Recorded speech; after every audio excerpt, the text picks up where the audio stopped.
Hey, how you doing? New Beach Grove and everybody. This is Pastor Willard Maxwell Jr., the pastor of New Beach Grove. For those who are just tuning in, I need you to understand we're going to be in a series, I think a 3-part series on worship, the importance of worship. We're going to have worksheets, fill in the blank, so bring your pens and bring your pencils, all right? You're not going to have a whole bunch of hard work. All you got to do is fill in the blank. I promise you it won't be hard, all right? But we're going to have a 3-part series on worship so we can understand the importance of worship. Worship really means worth-ship, which means God is worth it. You understand?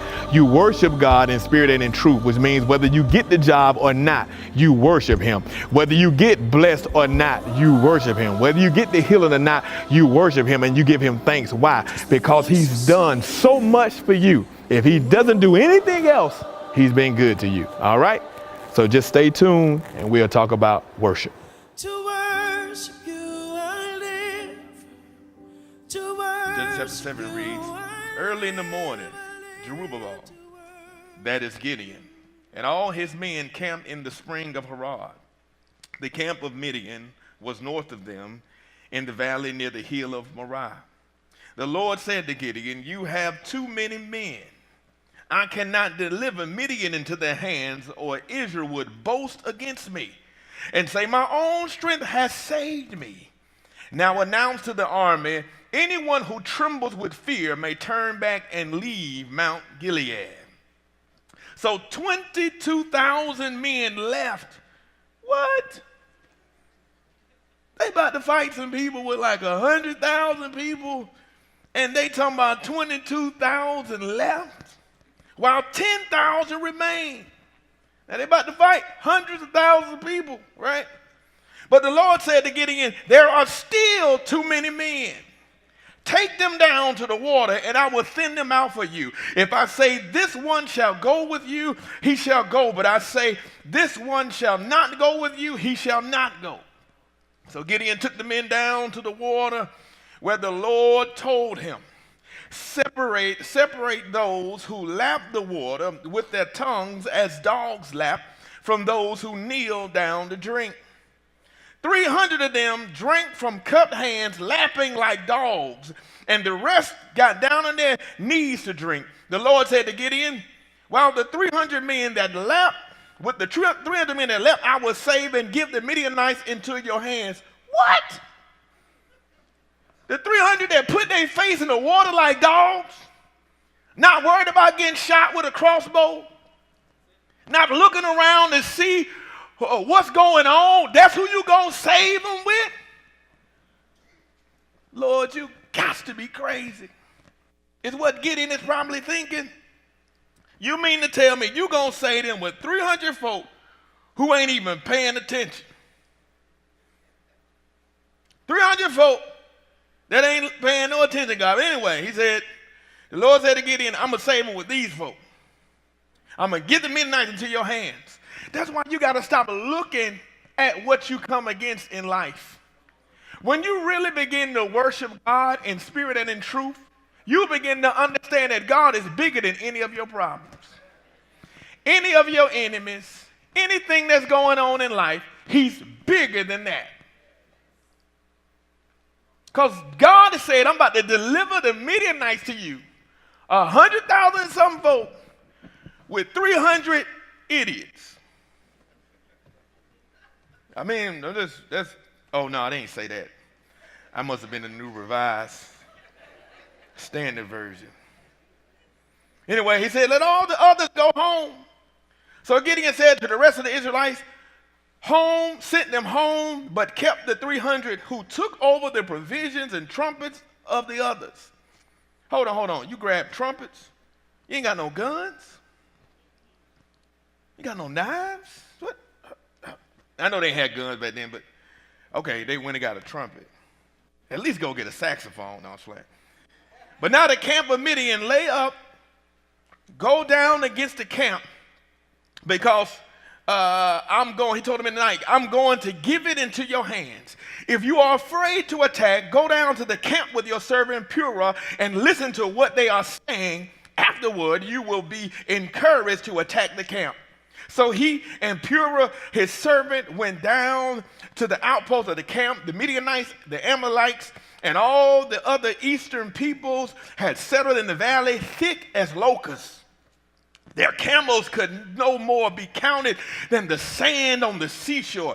Gideon arrived just as a man was telling a friend his dream. I had a dream. He was saying, a round loaf of barley bread came tumbling into the Midianite camp. It struck the tent with such force that the tent overturned and collapsed. His friend responded, this can be nothing other than the sword of Gideon, son of Joash, the Israelite. God has given the Midianites and the whole camp into his hands. When Gideon heard the dream and its interpretation, he bowed down and what? Worship. He returned to the camp of Israel and called out, get up. The Lord has given the Midianite camp into your hands. Hold on. They saying the camp has been given to them and they haven't even gone to battle. It's 300 of them. They can't even count the camels. And you know everybody ain't got a camel. You know what I'm saying? But now they saying it's done. He put it in our hands.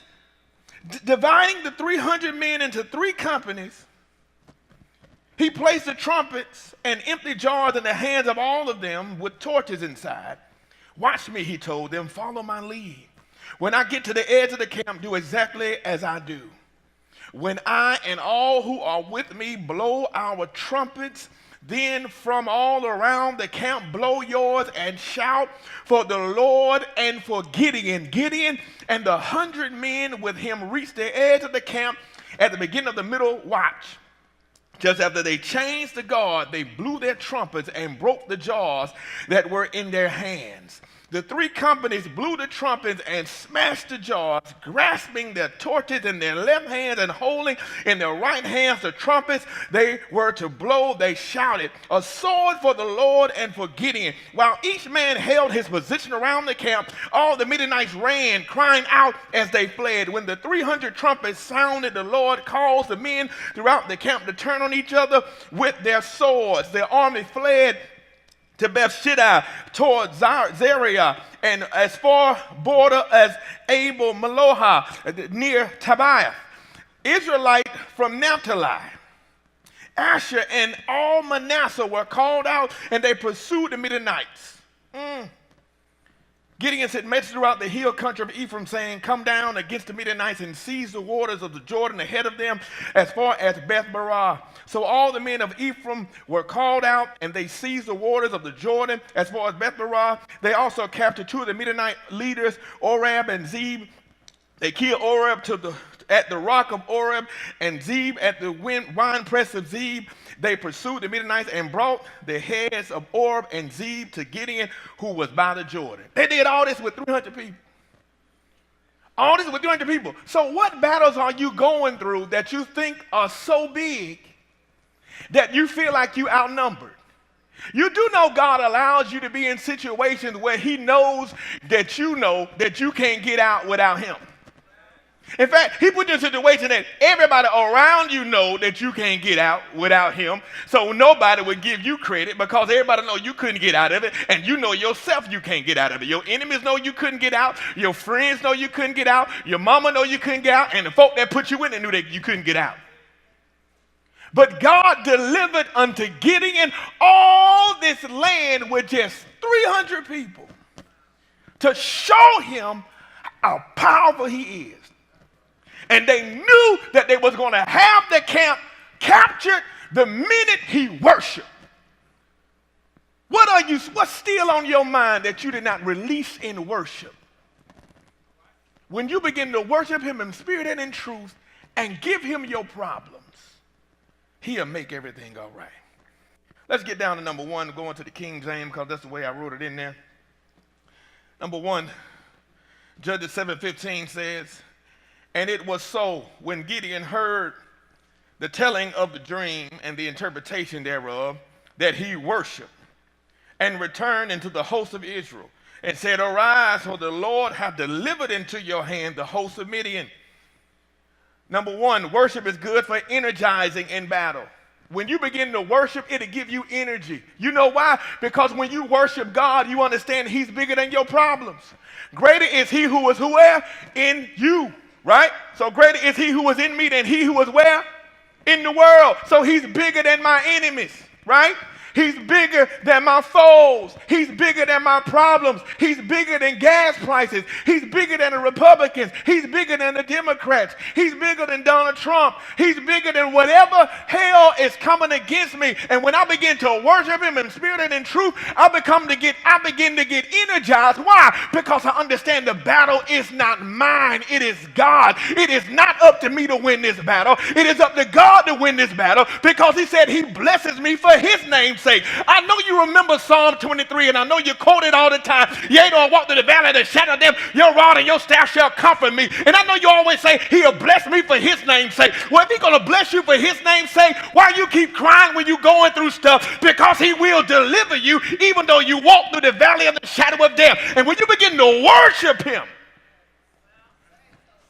you begin to get energized because you understand can't nobody remove me unless God want me removed. Nobody can kill me unless God takes his hand off me. And he said he shall never leave me nor forsake me. He said even if I made my own bed in hell, he'll still be right there with me. He said if my mother and my father are not with me, he'll still be right there with me. He says I will stick closer than any brother. It energizes you because you begin to understand I'm worshiping the King of Kings and Lord of Lords, and no one can destroy me because God is with me. He's bigger than my problems. He's bigger than my battles. In fact, he allows people to run up on me just so scripture can be fulfilled. Just to show you that I'm more than a conqueror. Just to show you that I'm an overcomer. He allows it because I'm made in the image of God and the image of Jesus Christ. And the same way he walked through evil situations and survived, I will too. Oh, it'll energize you when you begin to come to God and worship him. And just get everything off your mind and give it to him and lay it at the altar. Number two, Judges 7:16 and 17 reads, and he divided the 300 men into 3 companies, and he put a trumpet in every man's hand with empty pitchers and lamps within the pitchers. And he said unto them, look on me and do likewise. And behold, when I come to the outside of the camp, it shall be that as I do, so shall ye do. 2, worship is good for strategizing in battle. Now, does this strategy make any sense to military people? Because I know it does. You didn't get no rank.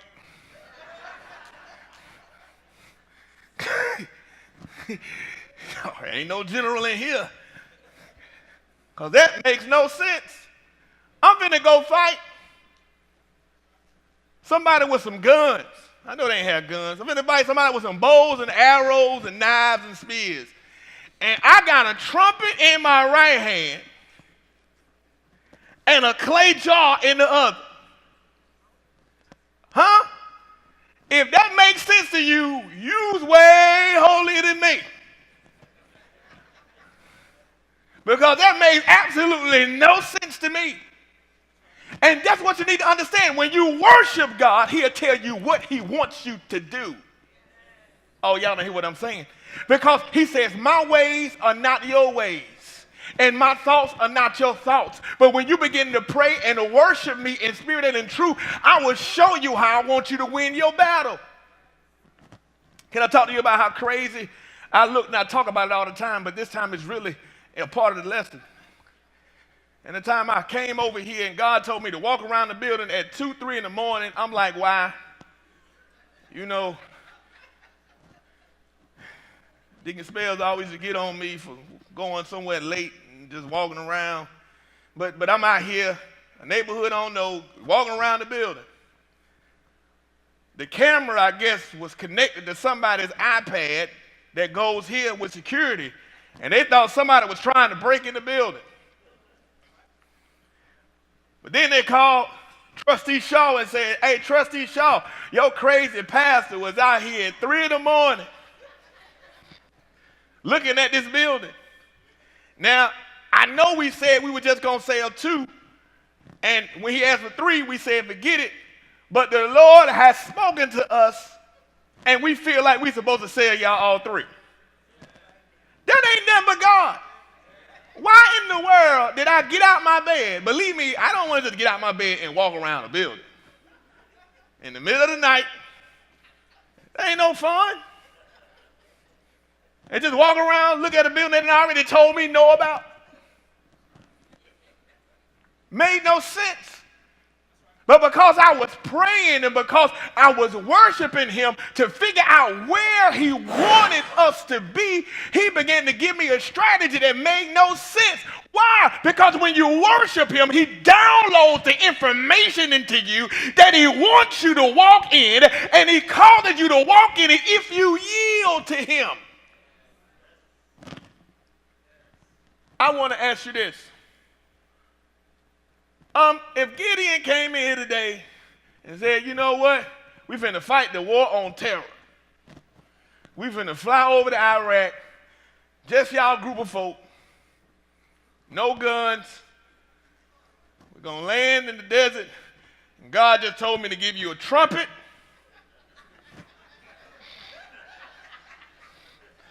and a clay jar.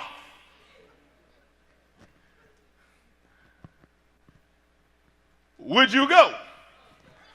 Don't even answer the question, because I don't want you to lie in church, and I don't want you to incriminate your lack of faith. But what I am saying is, would you go? Some of y'all be like, Gideon, I can't even play the trumpet. You need somebody else. Grab a trumpet and go play, and God will give the enemies unto you. That's what happened. When God gives you a strategy, it doesn't have to even make sense to you. It doesn't have to make sense to you. You just have to do what he asks you to do. You understand what I'm saying? It doesn't matter how you think, because your ways are not his ways, and God already told us in the text, he wants him to get the glory and not you. He wants him to get the glory and not other people. He said, no. It's too many people. It's too many people. They're going to think they did it. Look, let me give you this strategy. I need you to go out here, surround the camp, and I need you to blow the trumpet. I need you to blow the carriage jar. And all of them started killing each other. But why? Because they did exactly what God said do. Can I talk to you? Can I talk to some folk? Not the military person that said that was a good strategy, but can I talk to some people? Because I know you saying, oh, they were confused. And when the pots broke, the fire was out. These trained men, that stuff ain't startling them. People done tried that type of stuff and try to flank them and run over here and run over there. They're a trained, disciplined army. That's why they grew so big. But because Gideon did it exactly the way he said it, and what? He knew he was delivered when? In worship. The problem with you going to your job tomorrow, you don't know you had the victory in worship. Ooh. If you still worried if you're going to be delivered at your job tomorrow, you already losing. Gideon knew with 300 people that he was going to win the battle before he got there. With 300 people. And he couldn't even count the number of people he had to kill. But in worship, he had confidence. If you really come to church and you expect a blessing, God will give you a blessing. You have not because you ask not. And he said, if you pray and believe as though you have received, I will give it to you. But the only way you can pray and believe that you have received is if you learn how to worship God in spirit and in truth and understand that he's bigger than all of your problems and he can do whatever it is he wants to do. Man does not live by bread alone, but every word that proceeded out of the mouth of the Father. Look at number 3. Judges 7:18 says, when I blow the trumpet, I and all that are with me, Then blow ye the trumpets also on every side of all the camp, and say, the sword of the Lord and of Gideon. 3, worship is good for focalizing in battle. They focused. Worship brings you to focus. Look at this. He said, look at what God told him to say. The sword of the Lord and who? And of Gideon. Some folk can't do nothing because they don't want to follow nobody. I can do the same thing he can do. How did he pick Gideon? He going to pick Gideon over me. Hey, is the heat on or the air on? Anybody know? Hey, see the heat. Yeah, look at it, man. Put it on. If it's on heat, put it on cool 73. That's every day. Every Sunday is that day. It's the same temperature. Because a whole bunch of black people, white people, and people come together. Body heat creates heat. I'm going to teach y'all that scientifically. We've been talking about this for 7 years. But I'm believing God going to deliver my thermostat, people. And the air going to be on 73 degrees. Cool. I'm believing that. Hallelujah, Jesus. Just like Gideon, I'm going to blow the trumpet and break the clay jar.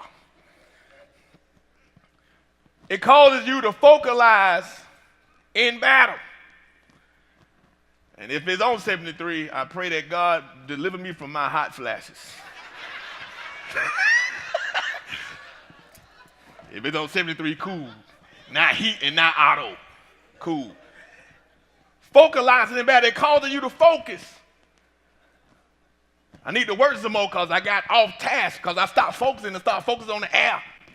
But he was focused in battle, and they didn't get jealous of Gideon. Oh my God. They said the sword of the Lord and of who? Gideon. And nobody got jealous. Nobody was upset that his name was called, but that's who God was using, so they were okay. Until you really learn how to worship God, you will never get rid of your jealousy. You will never get rid of your opinions. You will never get rid of your agendas. You will never get rid of what you want to do, because when you don't learn how to worship God, you get mad if you don't get the credit. You can't be focused in church when you don't come to worship. And you just talking about, oh, she thinks she all that. Look at her shoes. Why you even see her shoes? Whether they look good or not. Why you know if her lace front look good or not? Why are you even worried about what she has on and how her hair looks? You're supposed to be focused on God and asking him, what information do I need you to download into me so I can walk in your power? You too busy focused on everything but God.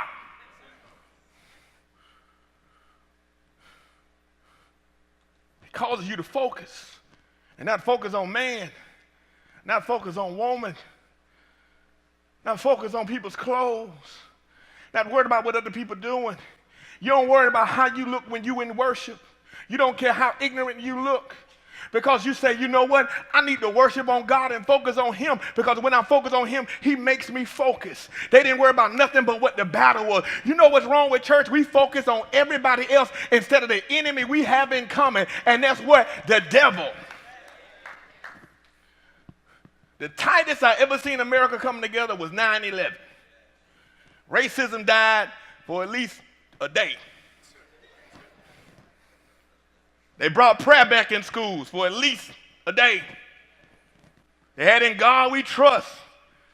Lord help us. Because everybody was focused on God because they couldn't fathom that how in the world could somebody come in America? We must not be trusting God enough. We all got focused. Nobody was going hating on everybody, and we pulled together. And then as soon as we got through that storm, oh yeah, I forgot I don't like you.